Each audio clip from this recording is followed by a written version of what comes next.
Hi everyone, I hope you're doing good, and here's my video to explain what is this from 9 to 5 to Creativepreneur series about. Okay, well, basically this is gonna be a super chill conversation. I'm gonna be very transparent. Honestly, I have a lot of notes and I'm just gonna read like the structure I did for the video. Basically, around 2 years ago, I went through a burnout. Basically, the context is that I was with a person I thought I was gonna be with for a long time.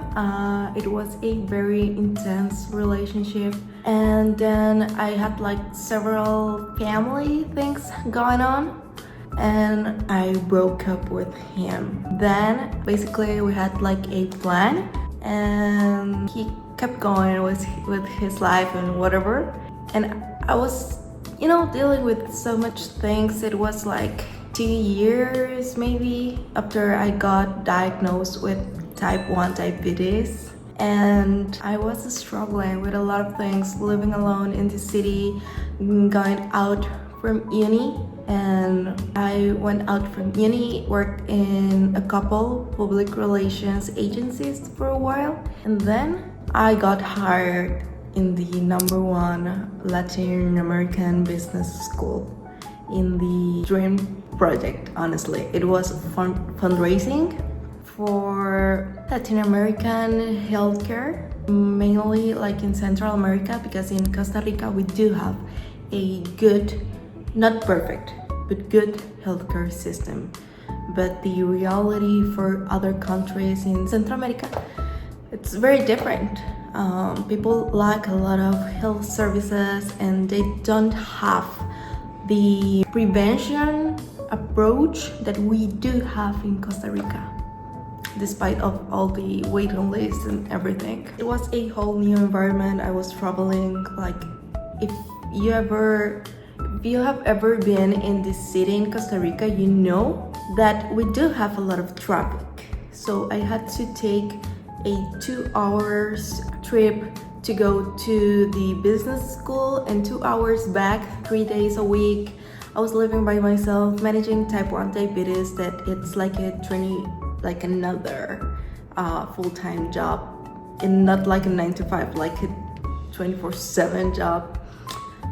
Which requires so much attention in your hormones, health, workouts, food, everything.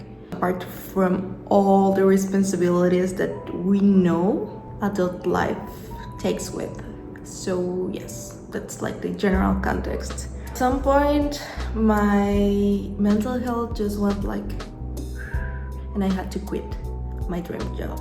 I had to quit like this stimulating environment where everyone was so smart, and I was receiving a lot of information in that time, and I had to quit and go back to my hometown to be taken care of, which you know what that is for the ego, right? So went back to my hometown to start healing.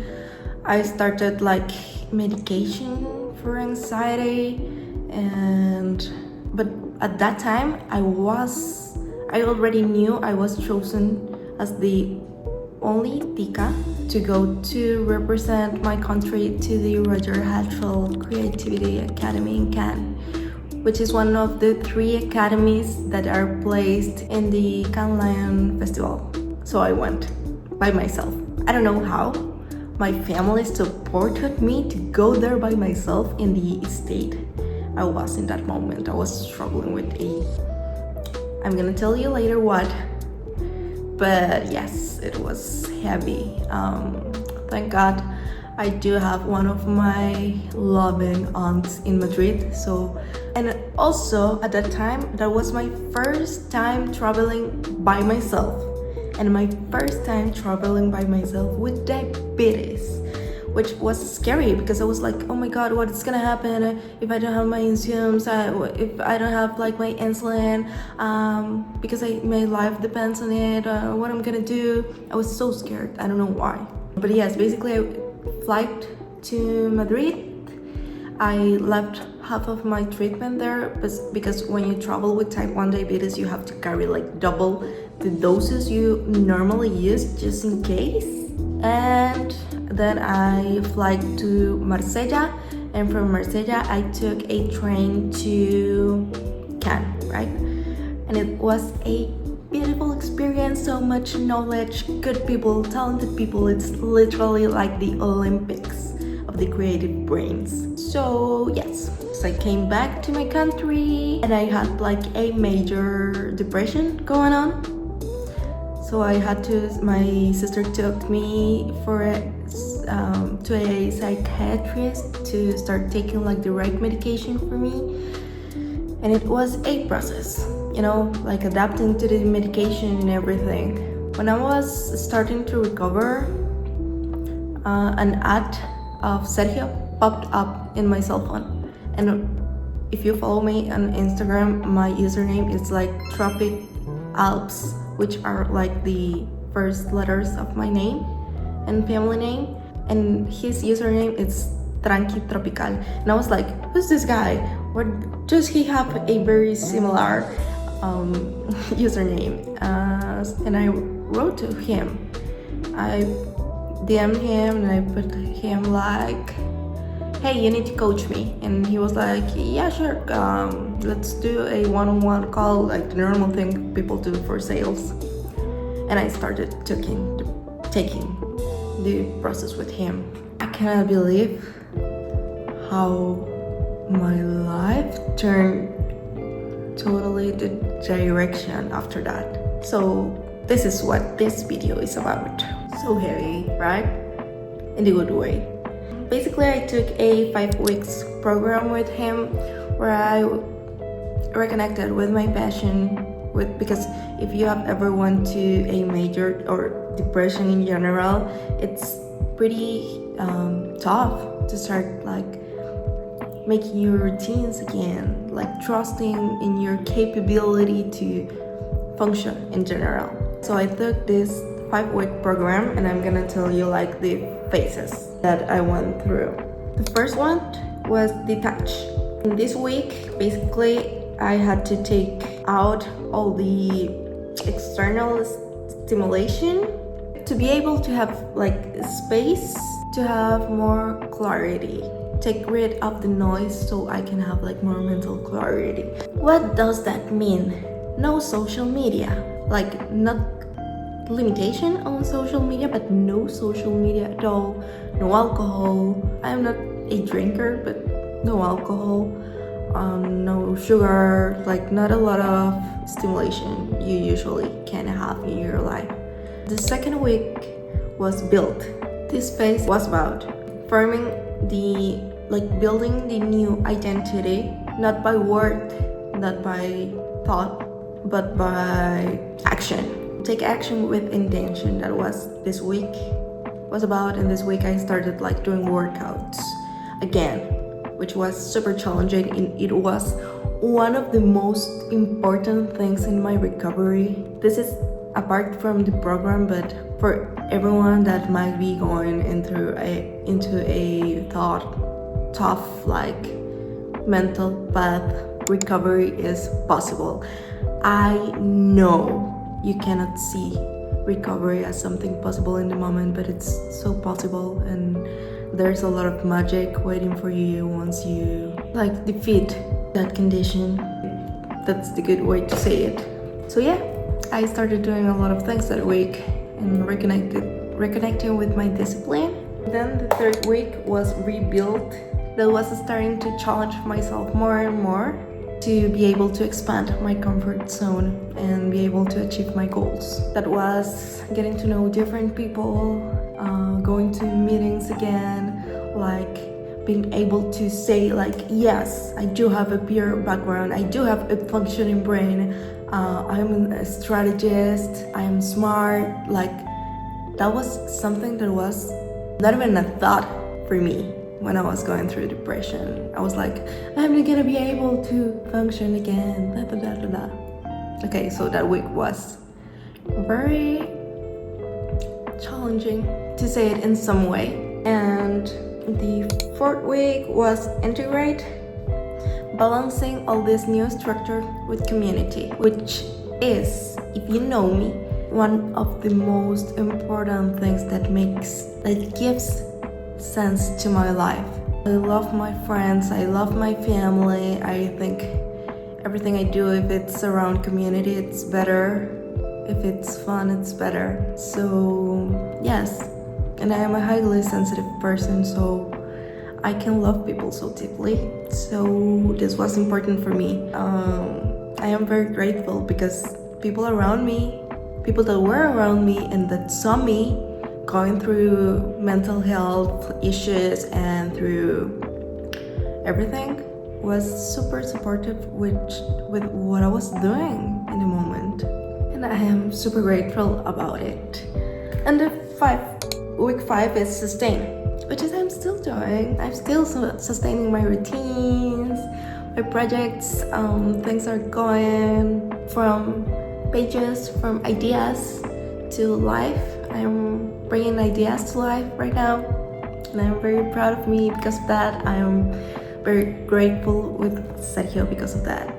And also, I know there's a long way to go still. There's a lot of things I can do better, but at least right now I am like recognizing it. I had a professor when I was in uni that always told us that define a problem in a detailed way, it's 70% of solving the problem. So yes, I'm working on everything I can. I am doing my best, and honestly I'm feeling very proud of it. So yes, one of the techniques that Sergio gave me was like use 3 main things I have to do every day, like my 3 main priorities, and stick to it, stick to the plan. No matter if my brain goes like, I want to do this, no, don't pay attention to that, write it down, keep going, and stick to the plan you already did, like commit to what you said you were gonna do, right? And I am not perfect, I am not even close to be perfect. I'm still failing a lot. I don't have everything figured out yet, but I am enjoying the process, which is one of the most important things. And there are some challenges and some things that are very strong in my identity right now. The challenges I'm still having is that I am still having like more screen time than I should. And yes, I need to do like a dopamine detox, but not a detox, but to develop a healthier way to manage social media, to create more than I consume, and yes, not to be all day like unconsciously. Meditate and write every day. It's something that it's super challenging right now.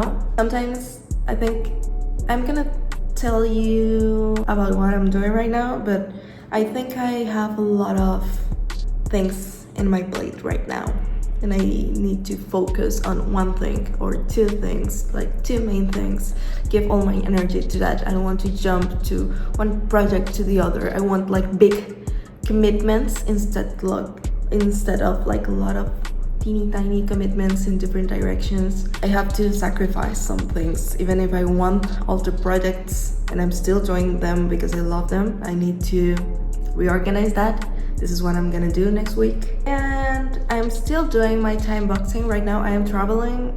If you follow me on Instagram, you already know I am in Puerto Escondido visiting Sergio right now. Not like visiting Sergio, but he's like checking on my routines right now, and I'm gonna go to a retreat he's organizing for digital business in Clarity, which is called the Offline Society. It's gonna be so good for my dopamine detox. And I think I have sustained very well my habits while traveling. That's something I'm grateful of because the past month I went to Santa Teresa in Costa Rica, and it was pretty good, honestly. And something I can do better is that sometimes I don't organize my time very well, and I work from Monday to Monday. I don't take like days focused on resting. I just always have like something in my mind, and I think that drains energy for me. So it's something I want to work in. Now I'm gonna tell you the things I think are very strong right now. My projects. I do have clarity in which projects I like and I want to do. The intention I have while working, the mindset, now I know that all the things I want to create are possible for me. And that's one of the main things I'm grateful for about this whole process and this program, because I had a lot of limiting beliefs around that. I have better habits, my health is better, I'm doing like more movement, even like my management of type 1 diabetes. It's not that complicated anymore, and it doesn't need like an AI integration. It just needs, I don't know, like mindset, be happy, have fun. That have given me much more health than everything else. And now I do have a stronger identity. Like, it's funny, and this is one of the most beautiful things. I don't think I am a new person. I think I am just reconnecting with what I have always been. And that's so beautiful. Some of my friends have been like, girl, you're yourself again. And that is very pretty. They don't tell me I am different. They just tell me I am the same person with the same capabilities that I was before I went into the burnout.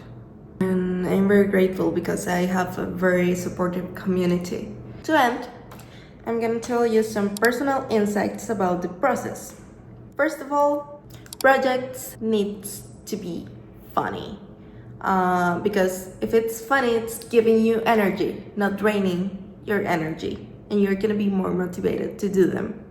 So I think fun and color and playfulness is something that I integrate every day in my work life. Yes, because fun gives you energy. It's more important to be consistent than to be perfect. That have taken me here. You need to create the environment for things to happen. You cannot heal in the environment that may make you sick. A lot of things are related with the people you are hanging out with the kind of environment you're in, more than yourself. So you can do it everywhere. Like, that's on you. But having the right environment, it's a huge help. And right now in Mexico, this is my first time here and I am in love. I think this has given so much in a little time to my body, to my mind, to everything. And yes, to end, I want to tell you that it's okay to ask for help.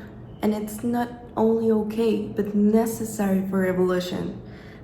That is the way that we as human beings have been able to be what our societies are nowadays. Because having help of an external person, external from your context, from your life in general, gives you perspective. And it's very helpful.